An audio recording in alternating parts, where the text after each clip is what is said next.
శ్రీమతి సోనియా గాంధీ, శ్రీ మల్లికార్జున్ ఖర్గే గారు జహీరాబాద్ పార్లమెంటు నియోజకవర్గ అభ్యర్థిగా సురేష్ షెట్కర్ గారిని కాంగ్రెస్ పార్టీ అభ్యర్థిగా ప్రకటిస్తే ఈరోజు నారాయణఖేడ్ శాసనసభ్యుడు సంజీవరెడ్డి గారి సభాధ్యక్షతన ఈ జహీరాబాద్ జనజాతర కార్యక్రమాన్ని ఏర్పాటు చేస్తే ఈ కార్యక్రమంలో నాతో పాటు ముఖ్య అతిథులుగా మీ పార్లమెంట్ ఇన్ఛార్జ్ నా మంత్రివర్గ సహచరుడు దామోదర్ రాజ నరసింహ గారు, అదేవిధంగా శాసనసభ్యులు మదన్ మోహన్ రావు గారు, జోక్కల్ శాసనసభ్యులు లక్ష్మీకాంతరావు గారు, ప్రభుత్వ ప్రత్యేక సలహాదారు మహమ్మద్ అలీ షబీర్ గారు, మాజీ మంత్రివర్యులు పెద్దలు మండవ వెంకటేశ్వరరావు గారు, మాజీ శాసనసభ్యులు ఏనుగు రవీందర్ రెడ్డి గారు, అదేవిధంగా వేదిక మీద అధిరథ మహారథులందరూ ఈనాడు కాంగ్రెస్ పార్టీ అభ్యర్థిగా మీ ముందు మీ ఆశీర్వాదం కోసం నిలబడ్డ పెద్దలు సురేష్ షెట్కర్ గారు, జిల్లా పార్టీ నాయకులు ఏఐసిసి కార్యదర్శి గారు, మండల పార్టీ అధ్యక్షులు, గ్రామ శాఖ అధ్యక్షులు, ప్రాణ సమానులైన కాంగ్రెస్ పార్టీ కార్యకర్తలందరికీ కూడా మనస్ఫూర్తిగా నమస్కారాలు తెలియజేస్తున్న మిత్రులారా, ఈరోజు ఇక్కడ నేను కాంగ్రెస్ పార్టీ అధ్యక్షుడిగా తెలంగాణ రాష్ట్ర ముఖ్యమంత్రిగా నిలబడి ఈనాడు పెద్దలు సురేష్ షెట్కర్ గారిని గెలిపించమని అడుగుతున్నా అంటే ఇది నా గొప్పతనం కాదు, ఇది మీ గొప్పతనం, ఇది మీ కష్టం, ఇది మీ శ్రమ, మీ రక్తాన్ని చెమటగా మార్చి మీ భుజాలు కాయలు కాసేలా కాంగ్రెస్ పార్టీ జెండాను మోసి ఈ పార్లమెంటు నియోజకవర్గం నుంచి నారాయణఖేడ్ నుంచి సంజీవరెడ్డి గారిని, జొక్కల్ నుంచి లక్ష్మీకాంతరావు గారిని, అదేవిధంగా ఎల్లారెడ్డి నుంచి మదన్ మోహన్ రావు గారిని, ఆందోళన నుంచి మా పెద్దలు దామోదర్ రాజ నరసింహ గారిని ఈరోజు మీరు ఎమ్మెల్యేలుగా గెలిపించి శాసనసభకు పంపించడంతో ఈనాడు తెలంగాణ రాష్ట్రంలో ఇందిరమ్మ రాజ్యం వచ్చింది, ప్రజాపాలన తెచ్చింది.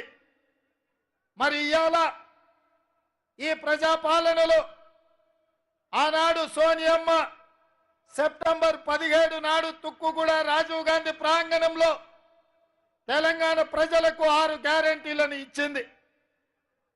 తెలంగాణ ఇస్తా అన్న గ్యారెంటీ ఇచ్చిన సోనియమ్మ ఆంధ్రప్రదేశ్లో పార్టీ చచ్చిపోయినా, కేంద్రంలో అధికారం కోల్పోయినా, తెలంగాణలో రాజకీయంగా ఎన్నో ఒడిదుడుకులను ఎదుర్కొన్నా మాట తప్పని మడమ తిప్పని నేతగా తెలంగాణ రాష్ట్రాన్ని ఇచ్చి 60 సంవత్సరాల ఆకాంక్ష 1200 మంది తెలంగాణ బిడ్డల ఆత్మ బలిదానాలను అమరులను యాది చేసుకొని ఈ తెలంగాణ రాష్ట్రం ఇచ్చిన సోనియమ్మ 10 సంవత్సరాలు కల్వకుంట్ల చంద్రశేఖరరావు గారి చేతిలో ఈ తెలంగాణ రాష్ట్రం తెలంగాణ తల్లి బందీ అయి అన్నమో రామచంద్ర అని తెలంగాణ ప్రజలు అడుక్కునే పరిస్థితి, దొరగారి గడిలో తెలంగాణ తల్లి బందీ అయి నన్ను ఇడిపించే వాళ్ళే లేరా ఈ తెలంగాణ రాష్ట్రంలో అని మొరబెట్టుకునే సందర్భంలో సోనియమ్మ ఆశీర్వాదంతో లక్షలాది మంది కాంగ్రెస్ పార్టీ కార్యకర్తలు నడుము బిగించి దొరగారి గడిని బద్దలు కొట్టి తెలంగాణ తల్లిని విముక్తి చేసి ఇవాళ తెలంగాణ ప్రజలకు స్వేచ్ఛను ప్రసాదించింది ఈ తెలంగాణ ప్రాంతం. మాట ఇచ్చిన సోనియమ్మ మనకు 6 గ్యారెంటీలను ఇచ్చింది. 6 గ్యారెంటీలను 100 రోజుల్లోనే 5 గ్యారెంటీలను అమలు చేసి ఈనాడు ప్రజలకిచ్చిన మాట నిలబెట్టుకోవడానికి మన ప్రజా ప్రభుత్వం ప్రయత్నం చేస్తున్నది. ఇక్కడ మా అక్కలు ఉన్నారు కుడి పక్కన. ఆనాడు మా అక్కలు బస్సు ఎక్కాలంటే ఇంటాయన ముందల చేయి చాపాలి. ఇంటాయన మీద కోపం వచ్చి అమ్మగారింటికి అలిగిపోదామంటే మళ్ళీ ఆయననే చిల్లర అడుక్కునే పరిస్థితి. ఇవాళ మా ఆడబిడ్డలు మా అక్కలు మా పెద్దమ్మల అమ్మగారింటికి పోవాలంటే చెయ్యి అడ్డం పెడితే చాలు ఆర్టీసీ బస్సు అక్కడనే ఆగి మా అక్కలను వాళ్ళు దిగాల్సిన దగ్గర వాళ్ళ ఇంటి దగ్గర దించే ఉచిత ప్రయాణం ఈరోజు ఆర్టీసీ బస్సులో మన ప్రభుత్వం అమలు చేసింది. ఆనాడు పేదవాడు దవాఖానకు పోతే రోగంతో కాదు దవాఖాన ఇచ్చే బిల్లులు చూసి గుండెకి సచ్చే పరిస్థితి. కానీ డాక్టర్ వైఎస్ రాజశేఖర రెడ్డి గారు రాజీవ్ ఆరోగ్యశ్రీ పథకం ద్వారా పేదవాడికి కార్పొరేట్ వైద్యాన్ని అందించాలని యశోద అపోలో ఆసుపత్రిలో బెంచ్ కారులోనే కాదు గంజి దాగే పేదలకు కూడా వైద్యాన్ని అందించాలని ఆనాడు 2 లక్షల రూపాయలతోని 20 ఏళ్ల కింద ఉచితమైన వైద్యం అందించి పేదల ప్రాణాలు కాపాడింది సోనియమ్మ రాజ్యం, కాంగ్రెస్ ప్రభుత్వం. కానీ ఏం పొయ్యకాలం వచ్చిందో చంద్రశేఖరరావుకు. తెలంగాణ వచ్చినాక రాజీవ్ ఆరోగ్యశ్రీ పథకాన్ని నిర్వీర్యం చేసిండు, పేదల ఆరోగ్యాన్ని దెబ్బతీసిండు. అందుకే సోనియమ్మ నాయకత్వంలో ఏర్పడ్డ ఈ ప్రజా ప్రభుత్వం అధికారం చేపట్టిన 48 గంటల్లోనే ప్రతి పేదవాడి ఆరోగ్యం కోసం 10 లక్షల రూపాయలు ఉచితంగా వైద్యానికి అందించి పేదల ప్రాణాలు కాపాడే బాధ్యత మాది అని ఇందిరమ్మ ప్రభుత్వం ఈనాడు బాధ్యత తీసుకున్నది. ఇదే కాదు ఆడబిడ్డల కన్నీళ్లు తీర్వడానికి ఆనాడు దీపం పథకం ద్వారా గ్యాస్ పొయ్యి సిలిండర్ ఇచ్చి 400 రూపాయలకి ఆనాడు సిలిండర్ ఇచ్చింది సోనియమ్మ.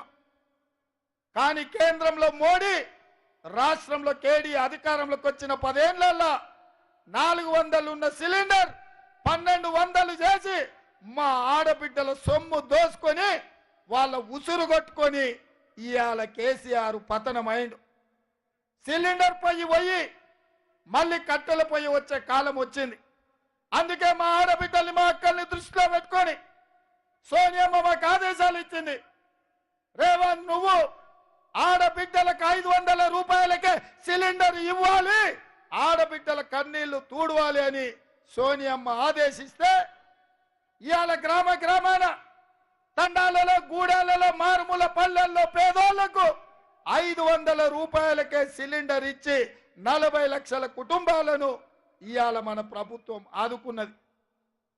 ఇదే కాదు మిత్రులారా, వ్యవసాయానికి ఉచిత కరెంటు ఇస్తుంటే నా పాదయాత్ర సందర్భంగా రాహుల్ గాంధీ గారు కూడా మీ ప్రాంతంలో పాదయాత్ర చేస్తున్నప్పుడు భూమి లేని పేదవాళ్ళు వచ్చి అయ్యా భూమి ఉన్నోళ్ళకే ఉచిత కరెంటు ఉంది, మా ఇళ్లలో బిల్లు మోత మోగుతుంది, మొదటి తారీఖు వస్తే గుండెలు అదురుతున్నాయని చెప్పిండ్రు.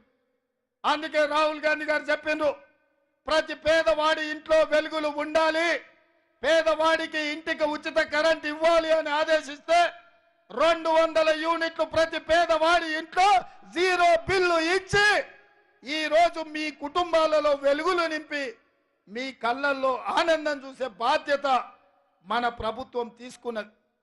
ఆనాడు పేదవాడు ఇల్లు లేక పేక మేడల్లో పూరి గుడిసెల్లో బాధపడుతుంటే ఆత్మగౌరవం దెబ్బతింటుంటే కొడుకు కోడలు వస్తే ఏడ ఉండాలో తెలియక పిల్లగానికి పెళ్లి చేయాలంటే తల్లిదండ్రులు ఇబ్బంది పడుతున్నప్పుడు డాక్టర్ వైఎస్ రాజశేఖర రెడ్డి గారు ప్రతి పేదవాడికి తండాలలో గూడాల్లో మారుమూల పల్లెల్లో బస్తీలలో ఉండే ప్రతి వాడికి ఇల్లు లేని వాడికి పెళ్ళైన వాడికి ఆనాడు ఇందిరమ్మ ఇల్లు 25 లక్షలు తెలంగాణ రాష్ట్రంలో ఇచ్చి పేదల్ని ఆనాడు కాంగ్రెస్ ప్రభుత్వం ఆదుకున్నది. కానీ కేసీఆర్ ఏమన్నాడయా, ఇందిరమ్మ ఇండ్లను పట్టుకొని ఇవి డబ్బా ఇండ్లు వద్దు, డబుల్ బెడ్రూమ్ ఇండ్లు ముద్దు, అల్లుడు బిడ్డ వస్తే ఏడవంటారు, కొడుకు కోడలు ఉంటే ఏడ ఉంటారు, కోడి పిల్లను మేక పిల్లను ఉంటే ఏడ కట్టేస్తారు, పేదవాళ్లకు డబుల్ బెడ్రూమ్ ఇల్లు ఇస్తా అని చంద్రశేఖరరావు మాట ఇచ్చిండు. నేను అడుగుతున్నా, ఇక్కడికి వచ్చిన వేలాది మందిని మా అక్కలను అడుగుతున్నా, మీకెవరికైనా డబుల్ బెడ్రూమ్ ఇల్లు వచ్చిందా? మీకెవరికైనా డబుల్ బెడ్రూమ్ ఇల్లు ఇచ్చిందా? ఆ సన్నాసి ఇల్లు ఇవ్వలేదు, మీ సంసారాలను చూడలేదు. అందుకే అధికారం చేపట్టిన వెంబడే పేదవాళ్లకు ఇందిరమ్మ ఇల్లు ఇవ్వాలని తెలంగాణ రాష్ట్రంలో 4,50,000 ఇండ్ల మంజూరు చేసి 22,500 కోట్ల రూపాయలతోని పేదవాళ్ళ ఆత్మ గౌరవమైన ఇందిరమ్మ ఇండ్లను మన ప్రభుత్వం మంజూరు చేసి 5 గ్యారెంటీలను అమలు చేసి 100 రోజుల్లోనే చూపించినాం. ఇదే కాదు, తెలంగాణ ఉద్యమమే నీళ్లు నిధులు నియామకాల కోసమే కదా ఉస్మానియా కాకతీయ యూనివర్సిటీ విద్యార్థులు వీరులై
ఉన్నప్పుడు డాక్టర్ వైఎస్ రాజశేఖర రెడ్డి గారు ప్రతి పేదవాడికి తండాలలో, గూడాల్లో, మారుమూల పల్లెల్లో, బస్తీలలో ఉండే ప్రతి వాడికి, ఇల్లు లేని వాడికి, పెళ్ళైన వాడికి ఆనాడు ఇందిరమ్మ ఇల్లు 25 లక్షలు తెలంగాణ రాష్ట్రంలో ఇచ్చి పేదల్ని ఆనాడు కాంగ్రెస్ ప్రభుత్వం ఆదుకున్నది. కానీ కేసీఆర్ ఏమన్నాడయా, ఇందిరమ్మ ఇండ్లను పట్టుకొని ఇవి డబ్బా ఇండ్లు వద్దు, డబుల్ బెడ్రూమ్ ఇండ్లు ముద్దు, అల్లుడు ఉన్నాయి, బిడ్డ వస్తే ఏడవంటారు, కొడుకు కోడలు ఉంటే ఏడ ఉంటారు, కోడి పిల్లనో మేక పిల్లనో ఉంటే ఏడ కట్టేస్తారు, పేదవాళ్లకు డబుల్ బెడ్రూమ్ ఇల్లు ఇస్తా అని చంద్రశేఖరరావు మాట ఇచ్చిండు. నేను అడుగుతున్నా, ఇక్కడికి వచ్చిన వేలాది మందిని మా అక్కలను అడుగుతున్నా, నీకెవరికైనా డబుల్ బెడ్రూమ్ ఇల్లు వచ్చిందా? మీకెవరికైనా డబుల్ బెడ్రూమ్ ఇల్లు ఇచ్చిందా? ఆ సన్నాసి ఇల్లు ఇవ్వలేదు, మీ సంసారాలను చూడలేదు. అందుకే నేను అధికార ప్రమాణ స్వీకారం చేసిన వెంబడే నా మంత్రివర్గంలో తీర్మానం చేసి శాసనసభ ఆమోదం పొందించుకొని బీసీ జనాభా లెక్కలు కట్టడానికి కోట్ల రూపాయలు ఇచ్చి ఇవాళ బీసీ జనాభాను లెక్కలేసి వాళ్ళని బాగు చేయాలనుకున్నాం. ఎక్కడి నుంచి ఊడిపడ్డాడు ఉడుం లెక్క మోడీ. గుజరాత్ నుంచి బయలుదేరిండు. గుజరాత్ గురించి ఒక్క మాట చెప్పాలి. మనల్ని బ్రిటిష్ వాళ్ళు ఎట్లా వెళ్ళిండ్రో తెలుసా మిత్రులారా? బ్రిటిష్ వాళ్ళు సూరత్ నుంచి అంటే గుజరాత్ నుంచి లోపలికి వచ్చిర్రు, సముద్రం పక్కన సంసారం పెట్టిండ్రు, అన్నదమ్ముల మధ్యలో పంచాయతీ పెట్టిర్రు, ఇక్కడ ఉన్న సంస్థలను రాజ్యాలలో ఉన్న సొమ్మును చూసిండ్రు, ఒకరికొకరికి తాకట్టు పెట్టి ఒకరికొకరిని పంచాయతీ పెట్టి మన జుట్లే మనకు ముడేసి బ్రిటిష్ వాళ్ళు ఈ దేశాన్ని కబలించి 100 సంవత్సరాలు ఏలి మన దేశంలో ఉన్న ఖనిజ సంపద నుంచి కోహినూరు వజ్రం వరకు దోపిడీ చేసి ఈ దేశాన్ని కొల్లగొట్టిండ్రు. మళ్ళా 75 సంవత్సరాల తర్వాత ఆనాడు జవహర్లాల్ నెహ్రూ, పండిత్ జవహర్లాల్ నెహ్రూ గారు, సుభాష్ చంద్రబోస్, వల్లభాయ్ పటేల్, చంద్రశేఖర్ ఆజాద్, భగత్ సింగ్ లాంటి వీరులు నిటారుగా నిలబడి బ్రిటిష్ వాళ్ళను తరిమి ఈ దేశానికి స్వాతంత్రం ఇప్పించారు. మళ్ళా 75 ఏళ్ల తర్వాత అదే గుజరాత్ నుంచి అదే సూరత్ నుంచి ఇవాళ నరేంద్ర మోడీ, అమిత్ షా అని ఇద్దరు బయలుదేరిండ్రు. వాళ్ళకి ఇంకొక ఇద్దరు తోడైనరు. మేమిద్దరం మాకిద్దరు. ఎవరై అంటే నరేంద్ర మోడీ, అమిత్ షాకు అదానీ అంబానీ తోడైనరు. వీళ్ళు నలుగురు ఆలోచన ఒక్కటే, ఈ దేశంలో రిజర్వేషన్లు ఉంటే దళితులు, గిరిజనులు హక్కులు అడుగుతారు, అధికారంలో భాగం అడుగుతారు. ఇప్పుడు బలైన వర్గాలను, ఓబీసీలను కూడా కాంగ్రెస్ పార్టీ గద్దెను ఎక్కించాలని చూస్తుంది. ఇక తమ చేతిలో ఈ దేశం ఉండదు, ఈ దేశ సంపద ఉండదని బ్రిటిష్ వాళ్ళలాగా తయారైనరు. వాళ్ళు బీజేపీ అని పెట్టుకుంటే నేను అదేదో భారతీయ జనతా పార్టీ అనుకున్నా. నిన్న మన బీజేపీ ఆయన ఒక ఆయన పెళ్లిలో కలిసి నవ్వుకుంటే చెప్తున్నాడు, అన్నా మాది బీజేపీ అంటే భారతీయ జనతా పార్టీ కాదు, బ్రిటిష్ జనతా పార్టీ. మా విధానం, మా ఆలోచన బ్రిటిష్ వాళ్ళ ఆలోచన. జాతుల మధ్య, మతాల మధ్య, ప్రాంతాల మధ్య, భాషల మధ్య, మనుషుల మధ్య చిచ్చు పెట్టాలి, విభజించాలి, గద్దెను ఎక్కాలి, దేశాన్ని దోసుకోవాలి. ఇదే విధానం. అందుకే ఇవాళ భారతీయ జనతా పార్టీ 400 సీట్లు అడుగుతుంది. మా దామన్న స్పష్టంగా చెప్పిండు, ఎందుకు కావాలనే 400 సీట్లు? రాజ్యాంగాన్ని సమూలంగా మార్చాలి. రాజ్యాంగం ద్వారా డాక్టర్ బాబాసాహెబ్ అంబేద్కర్ ఇచ్చిన రిజర్వేషన్లను రద్దు చేయడం ద్వారా దళితులను, గిరిజనులను, బలైన వర్గాలను అనదొక్కి బానిసలుగా వాళ్ళ చెప్పు చేతల్లో పెట్టుకోవాలనే కుట్ర జరుగుతుంది. ఆ విధానంలోనే మొన్న జరిగిన పార్లమెంట్లో రైతు వ్యతిరేక నల్ల చట్టాలను తెచ్చి మన తాత ముత్తాతల నుంచి వచ్చిన మన ఆస్తులు, మన వ్యవసాయం, మన సాంప్రదాయాన్ని అదానీ, అంబానీ, అమెజాన్లకు తాకట్టు పెట్టి మన భూముల్లోనే మనము బానిసలుగా, వాళ్ళ చేతుల్లో కట్టు బానిసలుగా వెట్టి చాకిరి చేయాలని చట్టాన్ని తెచ్చారు. కానీ హర్యానా, పంజాబ్, ఉత్తరప్రదేశ్, బీహార్, రాజస్థాన్ నుంచి లక్షలాది మంది రైతులు ఢిల్లీ సరిహద్దు మీద, ఢిల్లీ మీద దండయాత్ర చేసి 16 నెలలు మండు టెండల్లో, మంచు కొండల్లో కూడా నిటారుగా నిలబడి నరేంద్ర మోడీతో కొట్లాడి మోడీ మెడలు వంచి రైతు వ్యతిరేక నల్ల చట్టాలు ఉపసంహరించుకొని రైతాంగానికి నరేంద్ర మోడీ క్షమాపణ చెప్పాల్సిన పరిస్థితి తెచ్చిండు. రైతులకు మోడీ క్షమాపణ చెప్పిండు. కానీ మోడీ కాల నాగులా అంటోడు, తోక దొక్కితే ఊకునే టైపు కాదు. పగ పెట్టుకుంటాడు, పగ పడతాడు, ఎక్కడున్నా ఇడవడు. అందుకే ఈ ఎన్నికల్లో ఎట్లయినా 400 సీట్లు గెలవాలి, రాజ్యాంగాన్ని సమూలంగా మారవాలి, ఈ దేశంలో ఉండే రైతులను అదాని అంబానీలకు బానిసలుగా మార్చాలి, ఈ దేశంలో ఉండే దళితులు గిరిజనుల బలైన వర్గాల రిజర్వేషన్లు రద్దు చేయాలని కంకణం కట్టుకొని బయలుదేరిండు. మిత్రులారా, ఇవాళ మీరు ఆలోచన చేయండి. 10 ఏళ్ళు గజ్వెల్ కేడి రాష్ట్రాన్ని ఏలిండు, 10 ఏళ్ళు ఢిల్లీలో మోడీ రాజ్యం ఏలిండు. వాళ్ళు చేసిన అన్యాయం, వాళ్ళు చేసిన దుర్మార్గం 140 కోట్ల మంది ప్రజలు చూసిండ్రు. 100 రోజుల్లో 5 గ్యారంటీలను అమలు చేసిన మనల్ని వాళ్ళిద్దరు కలిసి ఓడించాలంటారు. వాళ్ళ ఆలోచన ఏందో ఒక్కసారి ఆలోచన చేయి. 10 ఏళ్ళు దేశ ప్రజల్ని పట్టి పీడించి కార్పొరేట్ కంపెనీలకు తాకట్టు పెట్టి 60 లక్షల కోట్ల రూపాయల ఆస్తులను బిహెచ్ఎల్ నుంచి మొదలు పెట్టి 1980లో ఇందిరమ్మను మీరు గెలిపిస్తే ఈ ప్రాంతానికి ఇందిరమ్మ బిహెచ్ఎల్ ఇచ్చింది, ఐడిపిఎల్ ఇచ్చింది, బీడీఎల్ ఇచ్చింది, డిఫెన్స్ ఫ్యాక్టరీలు ఇచ్చింది, ఈసీఐఎల్ ఇచ్చింది, ఎన్ఎఫ్సి ఇచ్చింది. ఇవాళ పాత మెదక్ ఉమ్మడి జిల్లా పారిశ్రామికంగా దేశంలోనే పేరు వచ్చిందంటే ఆయనలో ఇందిరమ్మ మంజూరు చేసిన పరిశ్రమలు. లక్షలాది మంది ఈ రాష్ట్రమే కాదు వివిధ రాష్ట్రాల నుంచి వలస వచ్చినా ఇక్కడ ఉద్యోగ ఉపాధి అవకాశాలు కల్పిస్తున్నారు, హక్కున పెట్టి చూసుకుంటున్నారంటే మీ మెదక్ జిల్లా గొప్పతనం, ఈ ప్రజల యొక్క మంచితనం. ఇందిరమ్మ తర్వాత మళ్ళీ ఎవరైనా మీకు పరిశ్రమలు ఇచ్చిండ్రా ఒక్కసారి ఆలోచన చేయండి. అందుకే మిత్రులారా, ఇవాళ మీరు 10 ఏళ్ళు మోసం చేసిన ఓటేస్తారా? 100 రోజుల్లో మంచి పనులు చేసిన వాళ్ళకు మీరు అండగా నిలబడతారా? ఆలోచన చేయండి. ఇవాళ బీజేపీడు చెప్పనికేమీ లేదు. ఇక మీ దగ్గరకు వచ్చిన ఆయన బిజినెస్ పార్టీలని ఇంతకుముందే మిత్రుడు చెప్పిండు. ఆయన ఎవరా? అంగి మార్చిండు, రంగు మార్చిండు, టోపీ మార్చిండు, కానీ బుద్ధి మారిందా? బీఆర్ఎస్ నుంచి బీజేపీలోకి వచ్చిండు. నేను అడుగుతున్న మా మెదక్ నారాయణ ఖేడ్, మా కామారెడ్డి, ఎల్లారెడ్డి, బాన్సువాడ, జుక్కల్ మిత్రులను, ఆందోళన సోదరులను నేను అడుగుతున్నా, అంగి మార్చినా రంగు మార్చినా ఆయన ముఖానికి మసి ఊసుకొని మీ దగ్గరకు వచ్చిన బిజినెస్ పార్టీలను మీరు గుర్తుపట్టారా? 10 ఏళ్ళు మీ ఎంపీగా ఉండి పార్లమెంట్లో ఒక్క రోజైనా మీ సమస్యల గురించి మాట్లాడిండా? సురేష్ షెట్కర్ గారు తీసుకొచ్చిన నేషనల్ హైవే ఇవాళ నేను తెచ్చిన అని చెప్పుకునే దివాలా పరిస్థితికి వచ్చింది. ఇవాళ ఒక్కటే బీఆర్ఎస్ బీజేపీ మాట్లాడుకొని గూడు పుటాని చేసి మీ దగ్గరకు వస్తున్నారు. కేసీఆర్ కు చెప్పే బీబీ పాటిల్ పోయి బీజేపీలో చేరిండు.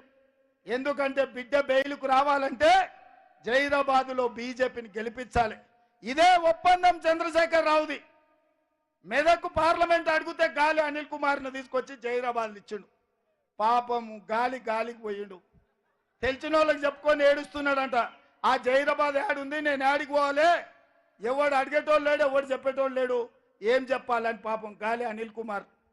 ఇవాళ గాలి అనిల్ కుమార్ని అన్యాయం చేసి జైరాబాద్ ప్రజల్ని మోసం చేసి బిడ్డ బెయిల్ కోసం జైరాబాద్లో బీజేపీని గెలిపించడానికి ఇవాళ చంద్రశేఖర్ రావు కంకణం కట్టుకున్నాడు. నేను అడుగుతున్న మిమ్మల్ని, రాబోయే 10 ఏళ్ళు మన ప్రభుత్వం అధికారంలో ఉంటుంది. మీకు ఇండ్లు ఇవ్వాలన్నా, పెన్షన్ ఇవ్వాలన్నా, బసవేశ్వర సంగమేశ్వర ప్రాజెక్టు కట్టాలన్నా, మీకు ఐటీఐ మహిళా కాలేజ్ ఇవ్వాలన్నా, మీకు డిగ్రీ కాలేజ్ ఇవ్వాలన్నా, మీకు లైబ్రరీ చెయ్యాలన్నా, మీ ప్రాంతంలో పేదవాళ్ళని ఆదుకోవాలంటే ఇందిరమ్మ రాజ్యానికి కాంగ్రెస్ పార్టీకి అండగా నిలబడండి సోదరులారా.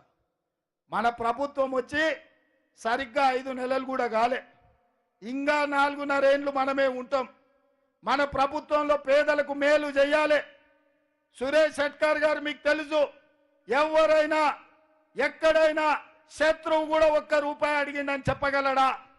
ఇంతకంటే నిజాయితీ కలిగిన నాయకుడు మీకెవరైనా ఉన్నారా? ఇంతకంటే మంచోడు, మెత్తటోడు, మీరు పిలిస్తే పలికేటోడు, మీకు అండగా నిలబడేటోడు, ఆనాడు హైదరాబాదు రాష్ట్ర విముక్తి కోసం నిజాంలకు వ్యతిరేకంగా రజాకర్ల కర్కశత్వానికి అడ్డంగా నిలబడి వాళ్ళ తాత కొట్లాడిండు, వాళ్ళ నాయన మంత్రిగా పనిచేసిండు. ఇవాళ మూడో తరం ఎమ్మెల్యే ఎంపీగా సురేష్ షెట్కార్ గారు పనిచేసారు. ఎక్కడైనా ఎవరైనా షెట్కార్ గారి మీద ఒక్క పైసా ఆరోపణ ఉన్నదా మీరు ఆలోచన చెయ్యండి. మరి ఇవాళ ఇదే కాదు, మొన్న జరిగిన శాసనసభ ఎన్నికల్లో సోనియమ్మ మల్లికార్జున్ ఖర్గే గారు సురేష్ షెట్కార్ గారికి నారాయణఖేడ్ ఎమ్మెల్యే టికెట్ ఇచ్చాడు. బీబామాని చేతిలో పెట్టినాం. కానీ నా దగ్గరకు వచ్చి ఒక మాట చెప్పిండు, అన్నా నాకంటే సంజీవరెడ్డి అయితే బాగుంటుంది, గెలుస్తాడు, నేను అండగా నిలబడతా, నా బీబామ్ సంజీవరెడ్డికి ఇయ్యి, నేను అండగా నిలబడతా అని వచ్చాడు. నేను అడుగుతున్న ఇక్కడున్న కార్యకర్తల్ని, ఎవరైనా ఊర్లో వార్డు మెంబర్ అయినా, సర్పంచ్ అయినా, ఎంపీటీసీ అయినా, జడ్పీటీసీ అయినా వచ్చిన అవకాశం వదులుకునే ధర్మాత్ముడు ఎవరైనా ఉన్నారా?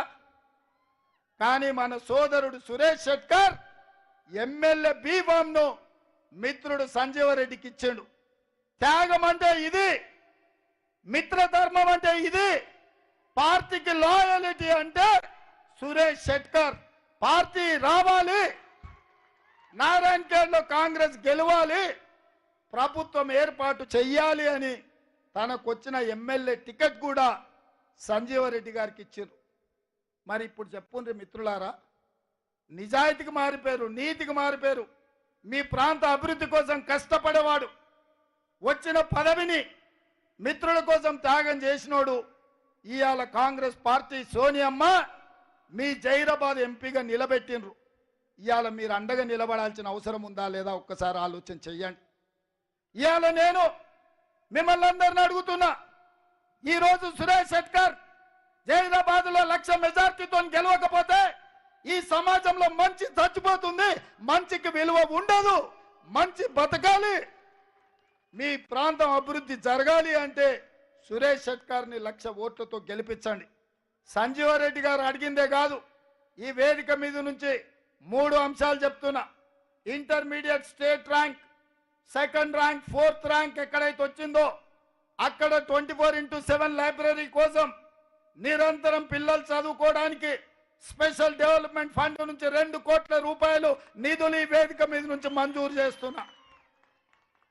అదే విధంగా ఈ ప్రాంత అభివృద్ధి కోసం, ఆడబిడ్డల కోసం మహిళా ఐటీఐని కూడా ఎన్నికల కోడ్ అయిన ఎంబడే మీకు మహిళా ఐటీఐని ఇచ్చే బాధ్యత నేను తీసుకుంటా. ఇదే కాకుండా ఆనాడు ఇందిరమ్మ రాజ్యంలో మీ ప్రాంతం అభివృద్ధి జరిగింది. ఇవాళ మీ ప్రాంతంలో పారిశ్రామికలు రావాలి అంటున్నారు. నేను సూచన చేస్తున్న పెద్దలు సురేష్ షెట్కార్, సంజీవరెడ్డి గారికి, మా అన్న దామన్నకు జైరాబాద్ ఈ నారాయణఖేడ్ ప్రాంతంలో 2,000 ఎకరాల భూసేకరణ చేసి ఇవ్వండి. ఫార్మా కంపెనీలను మీకు తెచ్చి ఫార్మా క్లస్టర్, ఫార్మా విలేజ్ ను పెట్టి వేలాది మంది నిరుద్యోగ యువకులకు ఉద్యోగ ఉపాధి అవకాశాలు కల్పించే బాధ్యత నాది. మీరు భూమి అప్పచెప్పిన 30 రోజుల్లో మీకు ఫార్మా క్లస్టర్, ఫార్మా విలేజ్ మంజూరు చేసే బాధ్యత నాది అని చెప్పి మీ అందరి దగ్గర మీకు గ్యారంటీ ఇస్తున్న మిత్రులారా. అందుకే మిత్రులారా, రిజర్వేషన్లు పోవాలంటే, ఎస్సీ ఎస్టీ బలహీన వర్గాలకు అన్యాయం జరగాలంటే మీరు బీజేపీకి ఓటేయండి. దళితులు, గిరిజనులు, బలహీన వర్గాలు, మైనార్టీలు, మహిళలు బాగుపడాలంటే, నిరుద్యోగ యువకులకు ఉద్యోగ ఉపాధి అవకాశాలు ఉండాలంటే రిజర్వేషన్లను కాపాడి రిజర్వేషన్లను పెంచాలి అనంటే ఇవాళ మీరు కాంగ్రెస్ పార్టీకి అండగా నిలబడండి. మీరే నిర్ణయించుకోండి. మీ భవిష్యత్తు మీ చేతుల్లో ఉంది, మీ పిల్లల భవిష్యత్తు మీ చేతుల్లో ఉంది.